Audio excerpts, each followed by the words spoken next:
Hello दोस्तों, स्वागत है आप सभी का हमारे यूट्यूब चैनल के पहले व्लॉग में। आज दिनांक 5 अगस्त 2024 को हम अपने यूट्यूब चैनल पे पहला व्लॉग शूट करेंगे, जिसकी शुरुआत हमने दोपहर से की। आज हम आपको उत्तराखंड के कुमाऊं क्षेत्र में टूरिस्ट प्लेस और टेम्पल्स के तथा वहाँ के मंदिरों को एक्सप्लोर कराएंगे। तो चलिए शुरुआत करते हैं इस ब्लॉग की। अगर आप लोग हमारे चैनल में नए हैं तो सब्सक्राइब करना ना भूलें और हर नए व्लॉग अपडेट के लिए बेल आइकन को प्रेस करना ना भूलिए।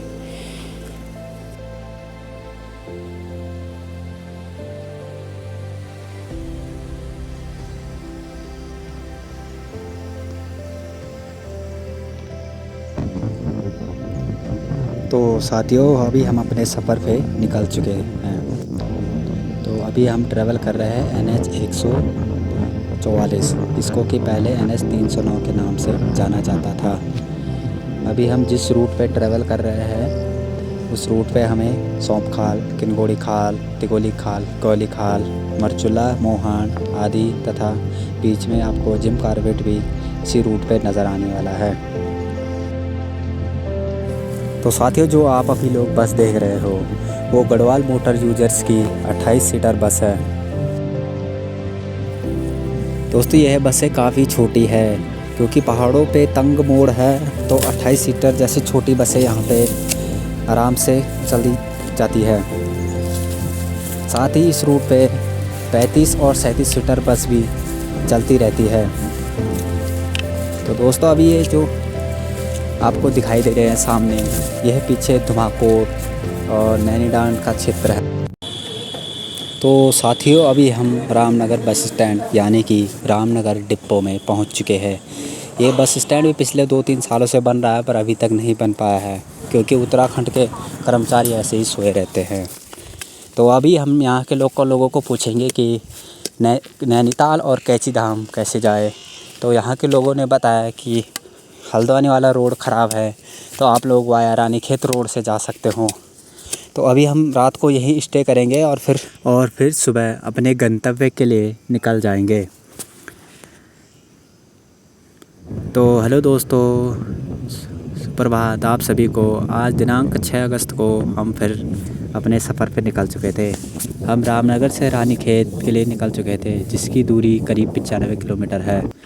अभी हम यहाँ NH 109 के लिंक रोड पे चल रहे हैं। इस रूट के दौरान हमें टिकुली, गर्जिया मंदिर, मोहान, बगदिया सैंड, मचोड़ मार्केट, रिंगरिया, भतरोज खान, थापला, सोनख्योला, तरीखेत, गानियादोली होकर जाना है। लेकिन हम लोग तरीखेत नामक कस्बे में उतरेंगे। यहाँ से रानीखेत दोनों जगह से आप लोगों को नैनीताल अल्मोड़ा के लिए प्रति घंटे में बसें मिलती रहेगी। फिर इसके बाद हम तरीखेत से नीम करोली धाम के लिए निकल गए, क्योंकि इस रूट पे नैनीताल जाते समय कैंची धाम मंदिर पहले ही पड़ जाता है।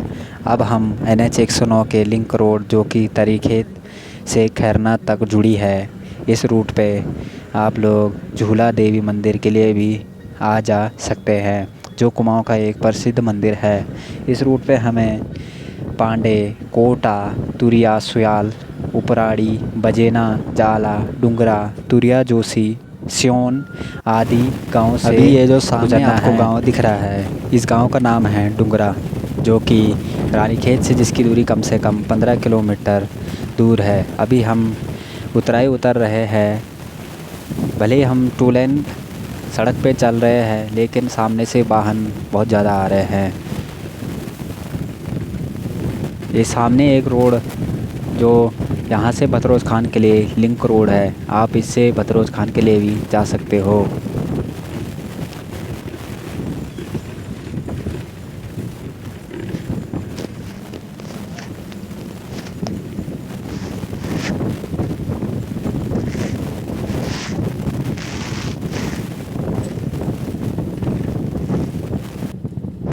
बरसात के मौसम में पहाड़ों के ऊपरी क्षेत्रों में काफ़ी कोहरा लगा रहता है, तो हर मोड़ों पे बस ड्राइवर को हॉर्न और लाइटिंग का प्रयोग करके चलना पड़ता है। इस डुंगरा गांव को देख के ऐसा लगता है कि यहाँ के जो लोग हैं वो काफ़ी आत्मनिर्भर है, क्योंकि यहाँ के हर एक खेत चालू है। हर एक खेत में आपको सारी फसल नज़र आ रही होगी। साथ ही इस रूट पे काफ़ी बड़े बड़े ट्रक भी आप लोगों को दिखाई दे रहे हैं, क्योंकि यह एक ऐसा रोड है जो रानीखेत के लिए काफ़ी शॉर्टकट है। तो सारे ट्रक और बस वाहन सारे इधर से होके जाते हैं। इस रूट पे आपको हर घंटे में सरकारी बस या प्राइवेट बस देखने को मिल जाती है।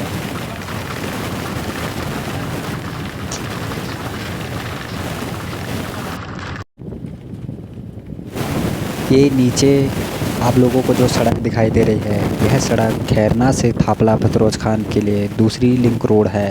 और अब हम खैरना की ओर बढ़ रहे हैं। ये साथ ही जो नीचे नदी दिखाई दे रही है, कोसी नदी है। ये कोसी नदी अभी हम नीचे पुल पे पहुंचेंगे।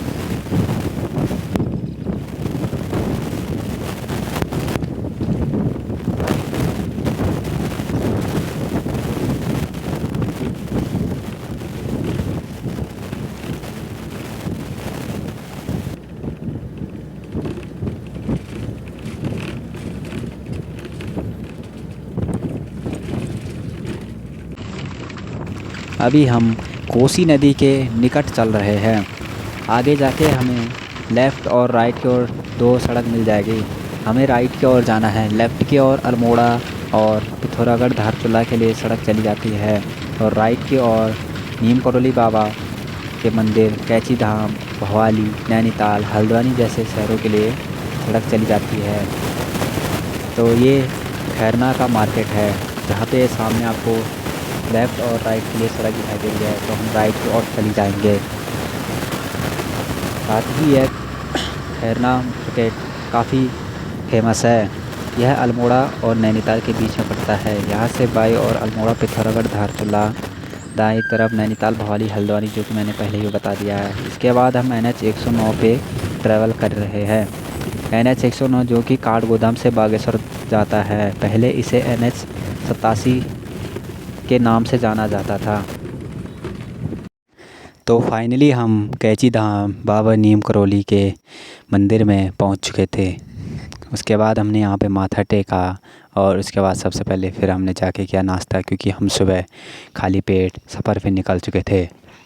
अगर नीम करोली के इतिहास के बारे में बताया जाए तो उत्तराखंड राज्य के नैनीताल ज़िले में स्थित यह आध्यात्मिक स्थल है। यह धाम बाबा नीम करोली के आश्रम के रूप में जाना जाता है, जो एक महान हिंदू संत थे और अपने चमत्कारी कार्यों के लिए प्रसिद्ध थे। कैची धाम की स्थापना 1964 में बाबा नीम करोली ने की थी। इस आश्रम का नाम कैची इसलिए पड़ा क्योंकि यह दो पहाड़ियों के बीच स्थित है और यहाँ के कैची आकार का मोड़ है। यह स्थान अपने शांति और आध्यात्मिकता के वातावरण के लिए जाना जाता है। यहाँ भक्तों को ध्यान और प्रार्थना में लीन होने का मौका मिलता है। यहाँ हर साल 15 जून को विशाल मेले का आयोजन किया जाता है। उसके बाद फिर हम यहाँ से चलेंगे भवाली से होते हुए नैनीताल की ओर। कैची धाम में थोड़ी देर रुकने के बाद, वहाँ से नाश्ता करने के बाद हम फिर चले भवाली की ओर। भवाली के लिए हमें लोकल बस मिल गई थी। उसके बाद हम नैनीताल की ओर के लिए चल पड़े। अभी हम भवाली डिपो की नैनीताल भवाली रोडवेज में चल रहे हैं। भवाली के इतिहास के बारे में बताएं तो भवाली एक छोटा सा शहर है जो नैनीताल ज़िले में स्थित है। यह नैनीताल से लगभग 11 किलोमीटर की दूरी पर स्थित है और मुख्य रूप से अपनी पहाड़ी सुंदरता, ताज़े फलों और बागानों और एक प्रमुख जंक्शन के रूप में जाना जाता है। यहाँ पे एक रोडवेज बस डिपो भी है, जहाँ से आपको देहरादून, हरिद्वार, रामनगर, कर्णप्रया और मसूरी जैसे स्थानों के लिए भी बसें मिल जाती है। भवाली एक महत्वपूर्ण स्थान है क्योंकि यह कई प्रमुख पर्यटन स्थलों के लिए रास्ता प्रदान करता है, जैसे कि मुक्तेश्वर, रामगढ़ और नैनीताल। भवाली में स्थित भवाली सैनेटोरियम भी प्रसिद्ध है, जो तपेदिक टीबी के इलाज के लिए बनाया गया था और यह एक समय देश का सबसे बड़ा सैनिटोरियम हुआ करता था। यहाँ की ताजगी भरी हवा और प्राकृतिक सुंदरता लोगों को स्वास्थ्य लाभ प्रदान करती है। बस में काफ़ी सारी सवारियों को सीट ना मिलने के कारण उन्हें खड़े खड़े ही नैनीताल के लिए चलना पड़ा। यहाँ की काफ़ी ठंडी हवा और सामने ये काफ़ी सुंदर गांव और ये सामने हर मोड़ पे ये काफ़ी छोटे छोटे होटल यहाँ की सुंदरता को और भी अच्छी मोहित दर्शाती है। नैनीताल की बात करें तो नैनीताल उत्तराखंड का एक प्रमुख हिल स्टेशन है और इसे झीलों का शहर भी कहा जाता है। यह शहर नैनी झील के चारों ओर बसा हुआ है और यहाँ का प्रमुख आकर्षण नैनी झील ही है, जहाँ पर्यटक बोटिंग का आनंद लेते हैं। नैनीताल की स्थापना 1841 में एक ब्रिटिश व्यवसायी पी बैरन द्वारा की गई थी और यह स्थान जल्द ही अंग्रेज़ों का एक लोकप्रिय ग्रीष्मकालीन रिजॉर्ट बन गया था। नैनीताल में काफ़ी सारे फेमस स्थान भी है। नैनी झील, नैना देवी मंदिर, snow view point, mall road, Nainital चिड़ियाघर, काफ़ी सारे यहाँ पे आपको टूरिस्ट प्लेसेस भी नज़र आएंगे।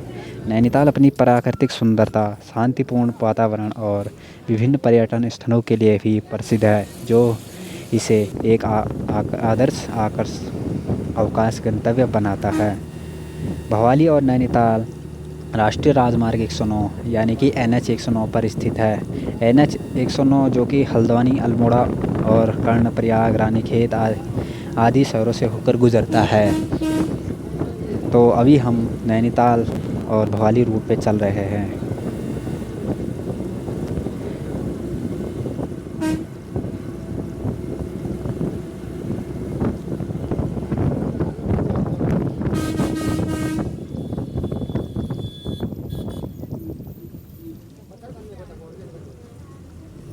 आज हमारे साथ रोडवेज़ में कंडक्टर बीना वेस्ट और पायलट विक्रम चंद जी है, जो कि यही लोकल के रहने वाले हैं, जो कि नैनीताल और भवाली के लिए नॉन स्टॉप रोडवेज़ बस सेवा में अपनी सेवाएं पिछले 4 सालों से दे रहे हैं। बीना वेस्ट की बात करें तो वह लोकल रूट पे प्रतिदिन अपनी सेवा पे तत्पर रहती है। यहाँ प्रत्येक मोड़ पे काफ़ी सुंदर सुंदर दृश्य दिखाई दे रहे थे।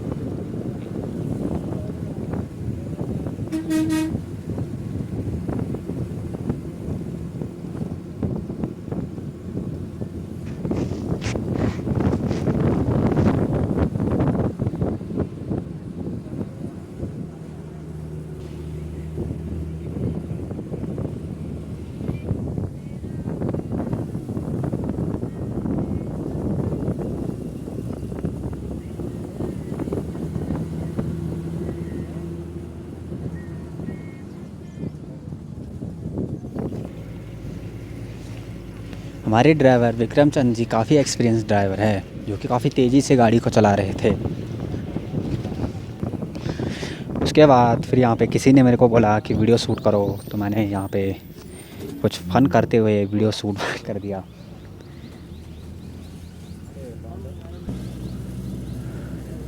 फिर कैबिन की बात करें तो पायलट विक्रम चंद जी ने काफ़ी डेकोरेशन की है बस को। बाबा नीम करोली जी का मंदिर भी बाबा जी ने अपने बस के अंदर लगा रखा है। यहाँ पे काफ़ी राइडर जो है सामने बाइक पे फ़ोटो ले रहे थे।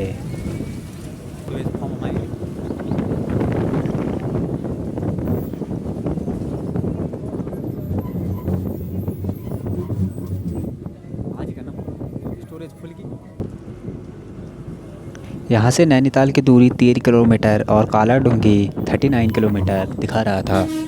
उसके बाद हम आगे चल रहे थे। सामने ये 2 छोटी छोटी गाड़ियाँ आई जो कि पहले रुक गई थी। नैनीताल में पहाड़ों का मौसम काफ़ी ख़राब रहता है। यहाँ पे जब भी आओ आप, यहाँ पे कोहरा ही लगा रहता है।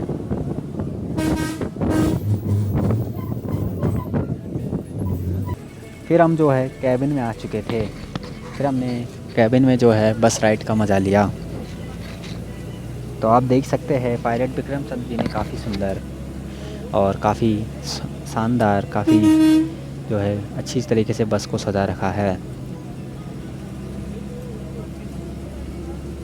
ये बाबा नीम करोली जी का मंदिर और सामने ये माता भगवती का पोस्टर भी लगा रखा है।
चलते चलते अब यहाँ से नैनीताल की दूरी कम से कम 50 से 100 मीटर दूर है।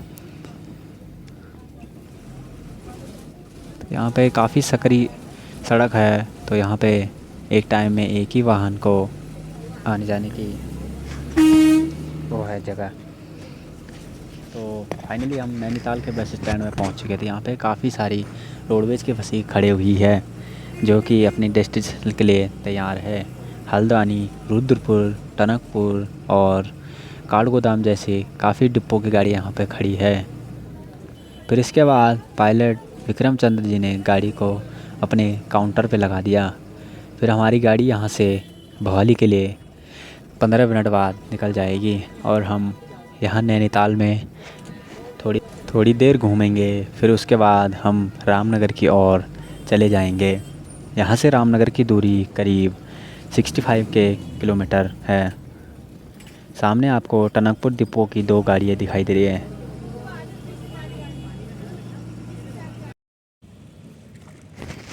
फिर उसके बाद हमने यहाँ पे फ़ोटो शूट करने के बाद यहाँ पे बोटिंग की।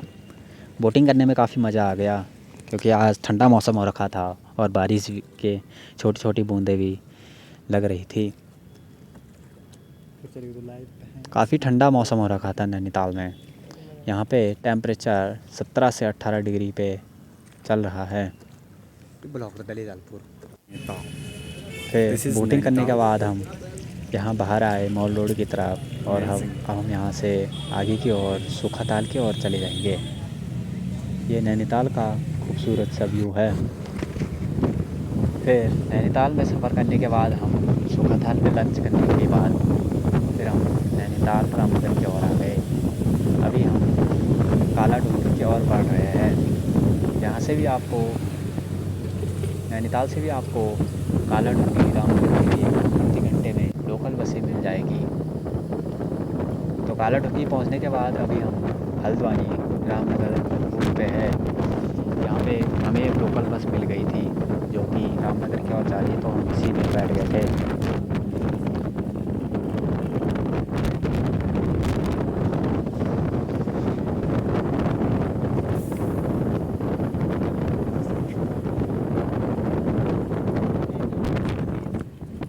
हमारी बस में काफ़ी सारी सवारियाँ बैठी हुई थी। भीड़ भड़ाका बहुत है आजकल। भले ही बरसात का मौसम है पर टूरिस्ट लोग आते जाते रहते हैं।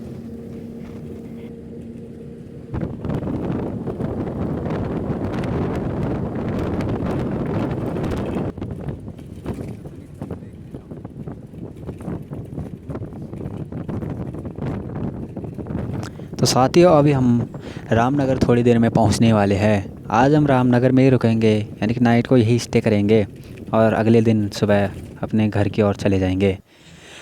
तो ब्लॉग को यहीं पे समाप्त करते हैं। जैसा भी लगे लाइक कमेंट शेयर करना ना भूलें। धन्यवाद।